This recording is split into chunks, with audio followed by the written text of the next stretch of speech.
প্রিয় ছাত্রছাত্রীদের সুবিধার্থে 7 নম্বর স্কুল নিয়ে চলে এসেছি।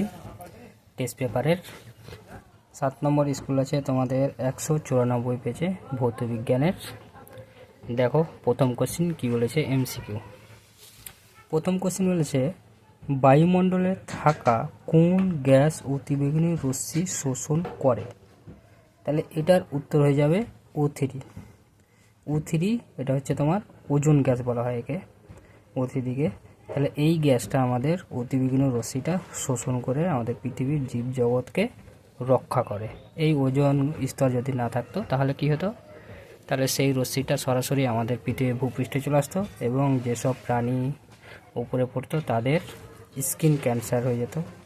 যদি আমাদের পড়তো স্কিনের ওপর, তাহলে ছোট ছোট ঘা হয়ে স্কিন ক্যান্সার। যদি গাছের ওপর পড়তো তাহলে গাছটা কী হতো, গাছের পাতাগুলো কুঁকড়িয়ে যেত, তাহলে সঠিক পরিমাণে খাদ্য উৎপাদন হতো না এবং গাছও মারা যেত। তাহলে সেটা শোষণ করা কি, O3। তারপর 2 নম্বর কি বলেছে, প্রদত্ত কোনটি 300 কেলভিনের সমান। তাহলে প্রদত্ত নিচে দেওয়া আছে 30 ডিগ্রি, 17 ডিগ্রি, 0 ডিগ্রি আর 27 ডিগ্রি। আমরা কি জানি এখানে সবটাই সেন্টিগ্রেডে দেওয়া আছে, তাহলে সেন্টিগ্রেড থেকে কেলভিন স্কেলে গেলে 273 যোগ করতে হয়। তাহলে কোনটার সাথে 273 যোগ করলে 300 হবে। তাহলে আমরা দেখতে পাচ্ছি 27-এর সাথে 273 যোগ করলে 300 হবে। তাহলে উত্তর হয়ে যাবে তোমার 2 নম্বর অ্যান্সার 27 ডিগ্রি সেন্টিগ্রেড। এসটিপিতে 11.2 লিটার CO2 গ্যাসের ভর হয়ে যাবে তোমার 22 গ্রাম। এই অ্যান্সারটা তোমাদের টেস্ট পেপারে ভুল দেওয়া আছে 88 গ্রাম। তাহলে দেখো কিভাবে হয়েছে এই অ্যান্সারটা।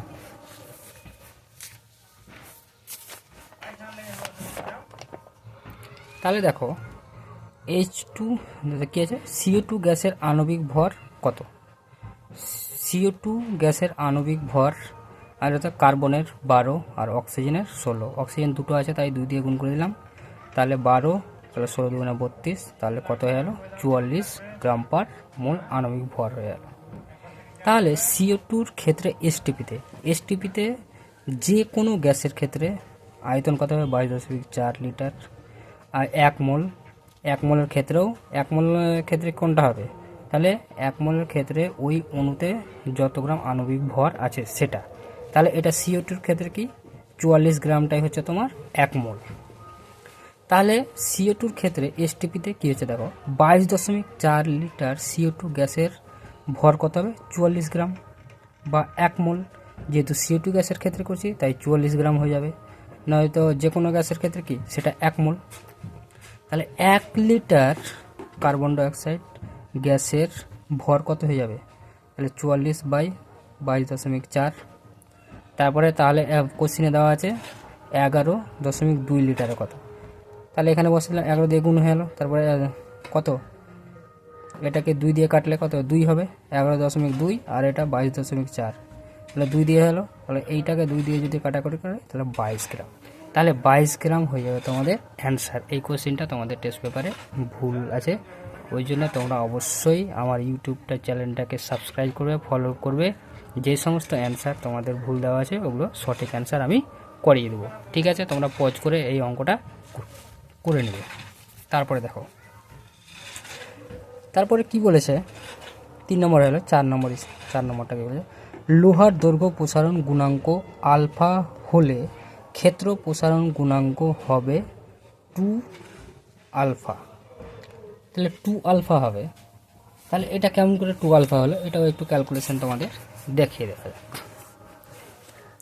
তাহলে আমরা জানি দৈর্ঘ্য প্রসারণ, ক্ষেত্র প্রসারণ আর তোমার আয়তন প্রসারণ গুণাঙ্কের একটা সূত্র আছে, 1 কি আছে, alpha by 1 beta by 2 gamma by 3। তাহলে এটা তোমার হচ্ছে দৈর্ঘ্য প্রসারণ গুণাঙ্ক, এটা বিটাকে বলা হয় তোমার ক্ষেত্র প্রসারণ গুণাঙ্ক আর এটা হচ্ছে আয়তন প্রসারণ গুণাঙ্ক। তাহলে এই দুটার মধ্যে আমার সম্পর্ক চেয়েছে, তাহলে এই দুটার মধ্যে চেয়েছে, তাহলে এটাকে যদি কোণাকোণে গুণ করি তাহলে বিটা সমান কি চেয়েছে, বিটা সমান 2 আলফা।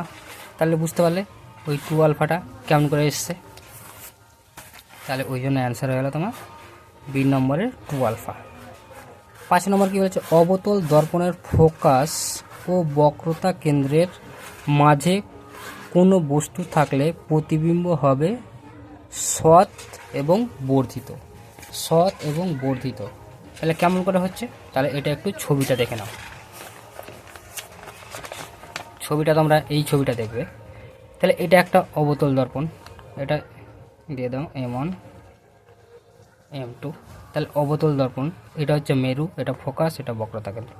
তাহলে কি বলেছে, ফোকাস আর বক্রতা কেন্দ্রর মাঝে বলেছে, তাহলে এটা কি হলো, এখানে বস্তু আছে, তাহলে বস্তু থেকে একটা রশ্মি কি সোজাসুজি যে প্রধান অক্ষের সমান্তরালভাবে যে অবতল দর্পণে পড়লো, তাহলে সেটা কি ফোকাস বিন্দু দিয়ে চলে আসলো, এটা দিয়ে সামনে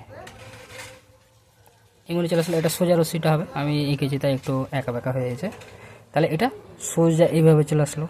আর একটা রশ্মি কোনটা দিয়ে যায়, বক্রতা কেন্দ্র দিয়ে যায়। তাহলে বক্রতা কেন্দ্র দিয়ে কোনটা দিয়ে এই সামনে যাবে। তাহলে এইখানে যেহেতু এই দিকে থাকলে কি ডাইরেক্ট এটা দিয়ে পাঠাতাম, যেহেতু বক্রতা কেন্দ্র আগে আছে তাহলে এটা দিয়ে গেল। তাহলে বক্রতা কেন্দ্র দিয়ে গেলে কি আবার বক্রতা কেন্দ্র দিয়েই সেই আলোক রশ্মিটা ফিরে আসবে। এবার আসার পরে যেই বিন্দুতে কি মিলিত হবে এই দুটো রশ্মি, সেখানে কি প্রতিবিম্ব গঠিত হবে। তাহলে এটা যেহেতু দর্পণের সামনের দিকে হচ্ছে তাই এটা সৎ। আর দেখো বর্ধিত, মানে আগে থেকে এইটুকু বস্তু ছিল, এখানে কত হয়েছে, বড় হয়েছে, তাহলে বর্ধিত। তাহলে তোমরা বুঝে গেলে কিভাবে হলো অ্যান্সারটা। তারপরে দেখো 6 নম্বর পেজে, প্রিজমের মধ্যে দিয়ে সাদা আলোর প্রতিসরণের ক্ষেত্রে যে বর্ণের বিচ্যুতি সর্বাধিক সেটি হলো বেগুনি। তোমাদের টেস্ট পেপারে এই অ্যান্সারটাও ভুল দেওয়া আছে, তোমাদের কী দেওয়া আছে, বি নাম্বার হলুদ দেওয়া আছে। হলুদ তো কোনো মতেই হবে না, এটা হবে তোমার বেগুনি। যদি বাই মিস্টেক কেউ ছাত্রছাত্রীরা লাল বা বেগুনি এই দুটোর মধ্যেই করবে, কিন্তু তোমরা এটা মনে রাখবে বেগুনি হবে। লাল কি হয়ে যাবে, লালটা সবচাইতে কম হবে। তারপরে দেখো 7 নম্বর কি বলেছে, 7 নম্বর বলা হয়েছে তোমার প্রদত্ত কোনটি রোধাঙ্কের উষ্ণতা বৃদ্ধির সঙ্গে হ্রাস পায়, তাহলে সেটা হয়ে যাবে অর্ধপ্রবাহী, অর্ধপ্রবাহীর পেতে হ্রাস পাবে। তারপর 8 নম্বর, গৃহস্থালির বৈদ্যুতিক বর্তনীতে ফিউজ তার যুক্ত থাকে কোথায়, লাইভ তারে। তাহলে ফিউজ তার যুক্ত থাকে সবসময় লাইভ তারে। দেখবে বৈদ্যুতিক বর্তনী তোমাদের বাড়িতে সবার মিটার আছে, তাহলে ফিউজ তার একটাই থাকে আর একটা তারের সাথে লাগানো থাকে, সেটা হচ্ছে তোমার লাইভ তার, মিটারের নিচের দিকে লাগানো থাকে, দেখে নিবে। তাহলে 9 নম্বর কি বলেছে, পরমাণুর চুল্লিতে ভারী জল ব্যবহার করা হয় কি হিসাবে, ভারী জল ব্যবহার করা হয় তোমার মডারেটর হিসাবে। তবে লিথিয়াম হাইড্রেট অণুতে এইচ কোন নোবেল গ্যাসের ন্যায় গঠন লাভ করে, সেটা হয়ে যাবে হিলিয়াম।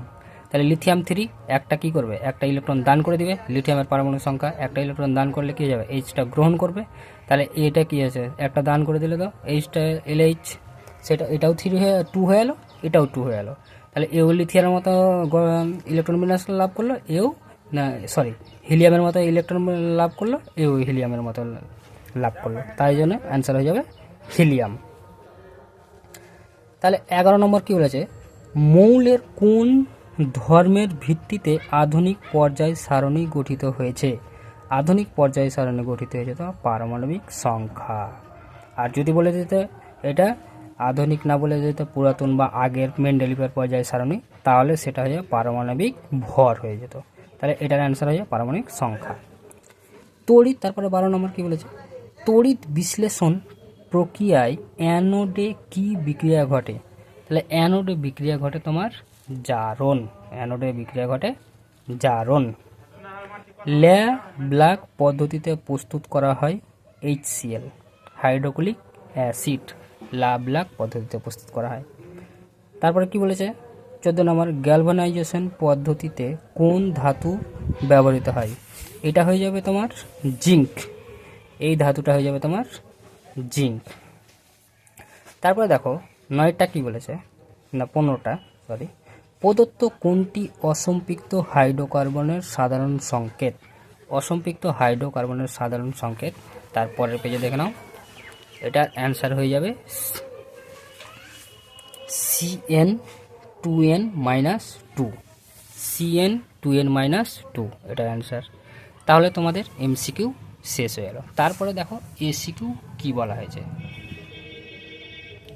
ACQতে প্রথম দেখো কি হচ্ছে, ইউভি রশ্মির প্রভাবে CFC থেকে নির্গত কোন পরমাণুটি ওজোন গ্যাসকে অক্সিজেনে বিয়োজিত করে দেয়। তাহলে অক্সিজেনে বিয়োজিত করে দেয়, এটা হয়ে যাবে তোমার ক্লোরিন। এই অ্যান্সারটা হয়ে যাবে ক্লোরিন। এটা প্রায় যে দু চারটা স্কুলে দিয়েছে এই কোশ্চেনটা, ইম্পর্টেন্ট কোশ্চেন আছে কিন্তু, পড়ার চান্স ম্যাক্সিমাম। তারপরে দেখো 2 নম্বর কি বলেছে, 2-2, জ্বালানির তাপন মূল্যের এসআই একক কি? জ্বালানির তাপের মূল্যের এসআই একক হবে তোমার KG joule per kilogram. KG joule per kilogram, বা তুমি এমনি লিখে কে জে পার কেজি জুল পার কিলোগ্রাম, এটার এসআই একক। অথবাতে কি বলেছে দেখো, বায়ুমণ্ডলের কোন স্তরে মেরুজ্যোতি দেখা যায়? এটা হয়ে যাবে আয়নোস্ফিয়ারে। তাহলে মেরুজ্যোতি দেখা যায় কোন স্ফিয়ারে? আয়নোস্ফিয়ারে। তাহলে কত বলেছে? 3-এরটা দেখো, 2-3, একই চাপ ও উষ্ণতায় সব গ্যাসের মোলার আয়তন একই হয়, সত্য না মিথ্যা? তাহলে এটা হয়ে যাবে তোমার সত্য, মোলার আয়তন একই হয়, 22.4 লিটার। এসটিপিতে স্ট্যান্ডার্ড, এসটিপিতে সব হয় STP, স্ট্যান্ডার্ড থার্মাল প্রেসার। তারপরে দেখো কয়েকটা 2-4 নম্বর। 2-4 নম্বর কি বলেছে? 2-4 নম্বর বলা হয়েছে, চার্লসের সূত্রের ভি বনাম টি লেখচিত্র অঙ্কন করো। ভি বনাম টি লেখচিত্রটা অঙ্কন করো। এই লেখচিত্রটা হয়ে যাবে তোমার মূল বিন্দুগামী সরলরেখা। আর যদি বলে তা আদর্শ গ্যাসের ক্ষেত্রে তাহলে একটু আলাদা হতো। তাহলে এই যে তোমাকে এটা মনে রাখতে হবে, আদর্শ গ্যাস বলেছে না, শুধু চার্লসের ভি বনাম টি লেখচিত্র, শুধু ভি বনাম টি যদি বলে তাহলে এই লেখচিত্রটা হবে। তাহলে ভি আর টি ধরে নিলাম, তাহলে এইভাবে মূল বিন্দুগামী সরলরেখা হয়ে যাবে। তারপরে দেখো 5 নম্বর কি বলেছে, আদর্শ পরিবাহীর ক্ষেত্রে তাপ পরিবাহিতাঙ্কের মান কত? আদর্শ পরিবাহীর ক্ষেত্রে তাপ পরিবাহিতাঙ্কের মান হয়ে যাবে তোমার অসীম বা ইনফিনিটিভ। অথবা কি বলেছে, উষ্ণতা বৃদ্ধিতে প্রসারণ ঘটে না এমন একটি পদার্থের নাম লেখো। এটা হয়ে যাবে প্রসারিত রবার। প্রসারিত রবারকে তুমি উষ্ণতা দিলে আরও সংকুচিত হবে। আর একটা আছে ইনভার, খুব হালকা পরিমাণে, নগণ্য পরিমাণে তোমার হয় কি প্রসারণ হয়। তাহলে তোমরা এই দুটোই লিখতে পারো, হয় প্রসারিত রবার লিখতে পারো আর ইনভারও লিখতে পারো। তারপরে বলেছে 6 নম্বরটা, কাঁচ নির্মিত কোনো লেন্সকে জলে নিমজ্জিত করলে তার ফোকাস দৈর্ঘ্যের কি পরিবর্তন হবে?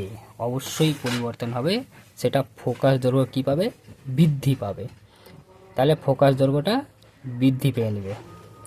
তারপরে 7 নম্বর কী বলছে, আলোর প্রতিসারাঙ্কের মাত্রীয় সংকেত লেখো। আলোর প্রতিসারাঙ্কের মাত্রীয় সংকেত, তোমার কোনো মাত্রীয় সংকেত নেই।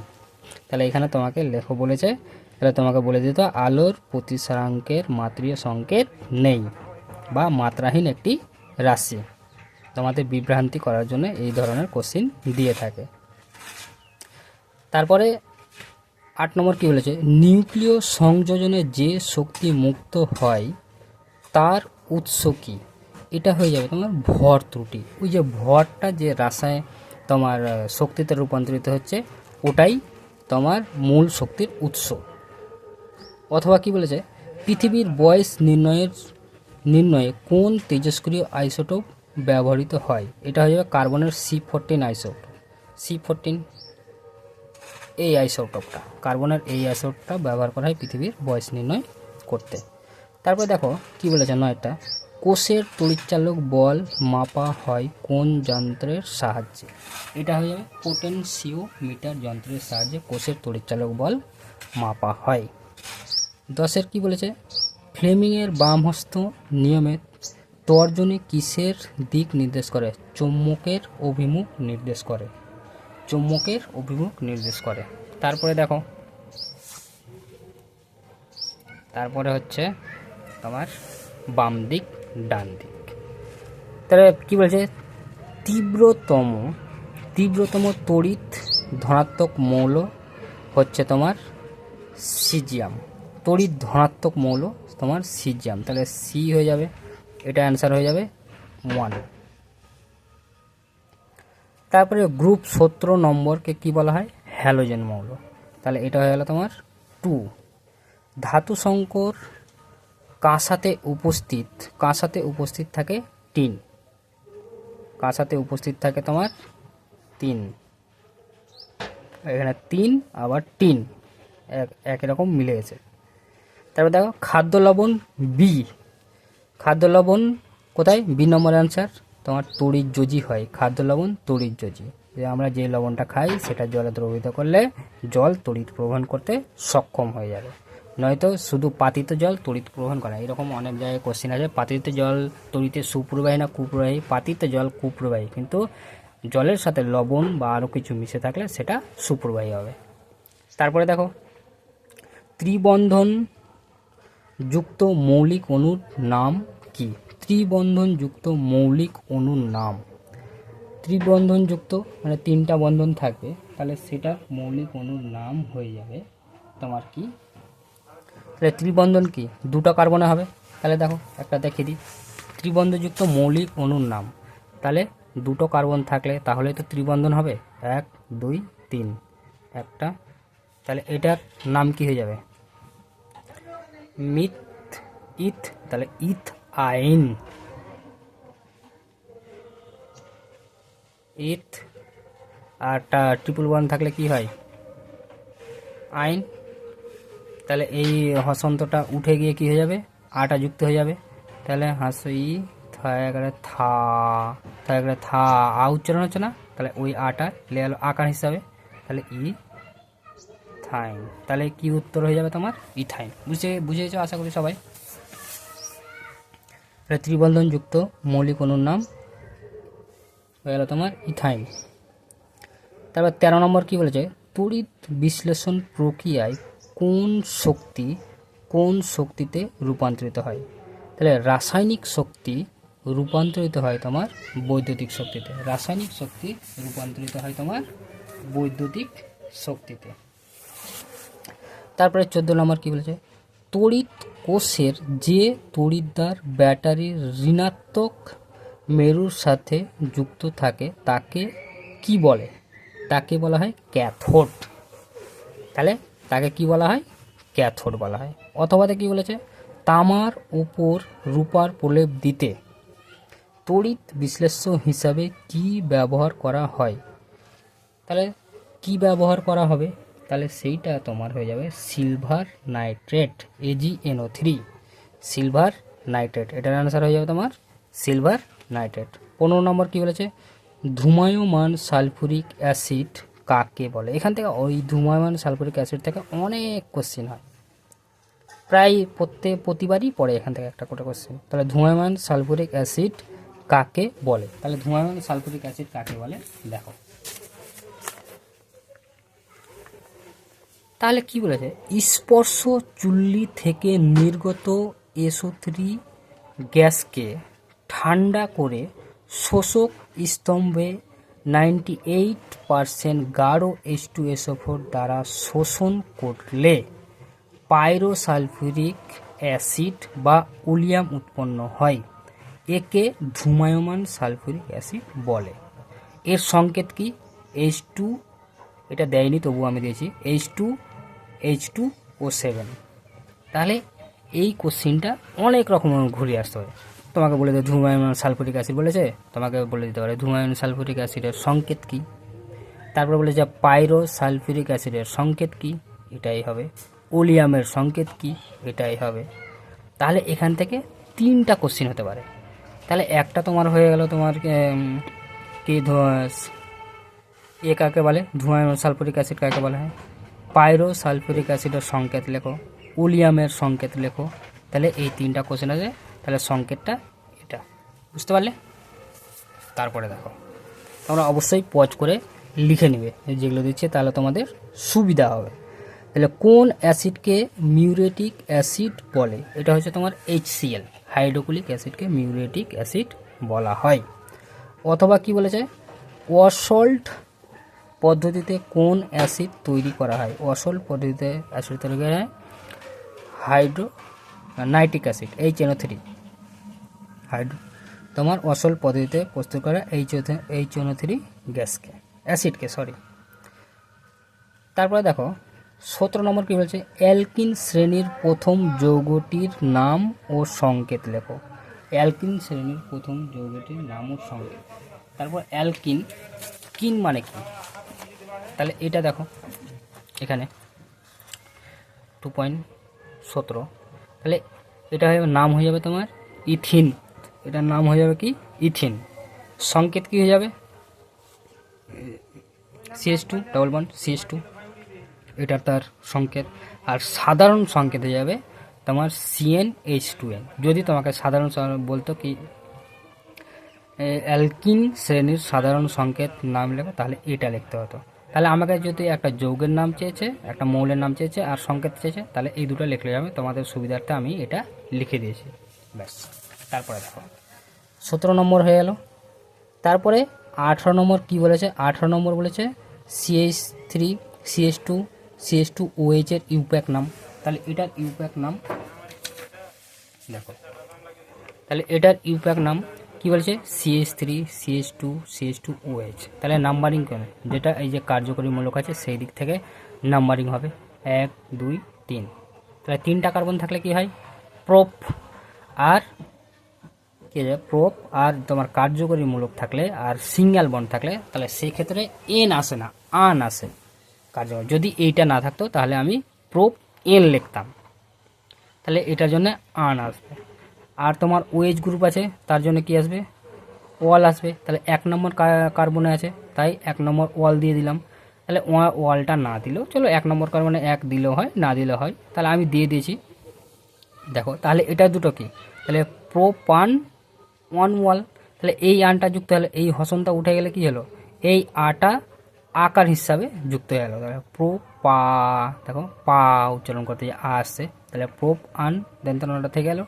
তারপরে 1 ওয়াল, বা এটাকে প্রোপানলও বলা হয়, প্রোপানল লিখলেও ঠিক, প্রোপান 1 ওয়ালও বলতে পারো। তারপরে দেখো, তারপরে কি বলেছে, অথবা অ্যাসিটিক অ্যাসিডে NaHCO3 মানে সোডিয়াম বাইকার্বনেট যোগ করলে কোন গ্যাস নির্গত হবে? এটা কার্বন ডাইঅক্সাইড গ্যাস নির্গত হবে। তাহলে কেমন করে হচ্ছে দেখো, কার্বন ডাইঅক্সাইড গ্যাস। তাহলে এই যে দেখো বিক্রিয়াটা, অ্যাসিটিক অ্যাসিডের সংকেত আমরা জানি CH3COOH, আর সোডিয়াম বাইকার্বনেটের সংকেত দেওয়া আছে। তাহলে এইখানে কি হয়? এইটুকু CH3CO এটা মাইনাস হয় আর এটা প্লাস হয়, আর এখানে Na প্লাস আর এই পুরোটা মাইনাস। তাহলে এইটা তোমার এইখান দিয়ে যুক্ত হয়ে যাবে, এই মাইনাসটা এই প্লাসে নেবে, তাহলে CH3CON উৎপন্ন হলো।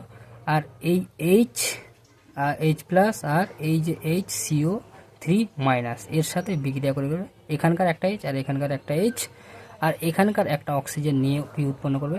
জল উৎপন্ন করবে। আর CO3 একটা অক্সিজেন দিয়ে দিয়েছে, তাই এখানে কি থাকবে? CO2 পড়ে থাকবে, তাহলে CO2, এই CO2 গ্যাসটা উৎপন্ন হবে। তাহলে বুঝে গেছো কোন গ্যাস উৎপন্ন হবে? Carbon dioxide. তাহলে দেখো আজকের এই স্কুলটা শেষ হয়ে গেল। তাহলে এগুলো তোমরা পড়তে থাকো যেইটুকু করলাম, আর ভিডিওটা অবশ্যই পুরো দেখবে। আর যারা পুরো এত কষ্ট করে ভিডিওটা পুরোটা দেখেছো, তারা অবশ্যই ভিডিওটাকে লাইক অ্যান্ড সাবস্ক্রাইব করে দিবে, তাহলে তোমাদের সুবিধা হবে। এরপরে যখন ভিডিও আপলোড করব তোমরা সাথে সাথে নোটিফিকেশান পাবে, তাহলে তোমরা সাথে সাথে দেখে নেবে, তাহলে তোমাদের উপকার হবে। ঠিক আছে, থ্যাংক ইউ ভিডিওটা পুরো দেখার জন্যে।